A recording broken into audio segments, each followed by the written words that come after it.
ҳафтаи гузашта ҷавонони фаъолро роҳбарияти мақомоти милитсияи вилояти Суғд барои ҳамкорӣ бо милитсия ва саҳми муносиб дар пешгирӣ ва мубориза бо кирдорҳои зидди ҳуқуқӣ ҳавасманд намуд.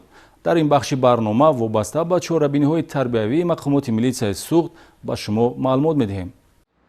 бо мақсади қадршиносӣ намудани ҷавонони фаъоли Суғд, аъзоёни гурӯҳи авангард ки дар ҳамкорӣ бо мақомоти милитсия баҳри пешгирӣ аз ҷинояткорӣ ва таъмини тартиботи ҷамъиятӣ саҳм мегиранд, бо дастури вазири корҳои дохилӣ дар маҷлисгоҳи раёсатии вазорати корҳои дохилӣ чорабинии тантанавӣ доир гардид. дар чорабинӣ сардори раёсати вазорати корҳои дохилӣ дар вилояти Суғд, генерал-майёри милитсия Назарзода Қудратулло Бобо, масъулини хадамоти пешгирии ҳуқуқу вайронкунӣ байни ноболиғон ва ҷавонони дастгоҳи марказии раёсат ва шӯъбаҳои вазорати корҳои дохилӣ шаҳру ноҳияҳои минтақа, ҷавонони гурӯҳи авангард, омӯзгорони муассисаҳои таълимии олӣ ва миёнаи касбӣ, кормандони ҷавони милитсия иштирок доштанд. имрӯзҳо роҳбарияти ҳукумати мамлакат ва сохторҳои давлатӣ, аз ҷумла милитсия ҳар як амали шоистаи ҷавононро ки баҳри солимӣ ва пешрафти ҷомеа гузошта мешавад, бо самимият қабул ва қадр менамоянд. дар таҷрибаи вазорати корҳои дохилӣ намунаи зиёди ҳамкории ҷавонони фаъолро бо милитсия дидан мумкин аст, ки дар мубориза бар зидди ҷинояткорӣ гузошта шудааст. зимни чорабинӣ барои ҳамкории судманд бо милитсия,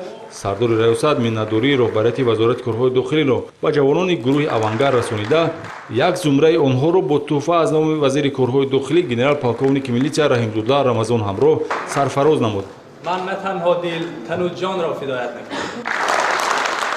ҳамин гуна чорабинӣ ҳавасмандгардониро роҳбарияти раёсати мубориза зидди ҷиноятҳои муташаккили вазорати корҳои дохилӣ бо ҷавонони гурӯҳи авангард ва кормандони ғайриштатии милитсия дар минтақаи Суғд доир намуд. сардори раёсати мазкур полковники милитсия Ҳафизода Шодӣ Хуршед зимни мулоқот гуфт, ки робитаву ҳамкории милитсия бо аҳолӣ метавонад дар пешгирии ҷинояткорӣ ва дигар падидаҳои номатлуб мусоидат кунад. дар раёсати мубориза зидди ҷиноятҳои муташаккили вазорати корҳои дохилӣ, ки аз субъектони амаликунандаи фаъолияти оперативии ҷустуҷӯӣ маҳсуб меёбад, ба ин самти фаъолият таваҷҷӯҳи махсус дода мешавад.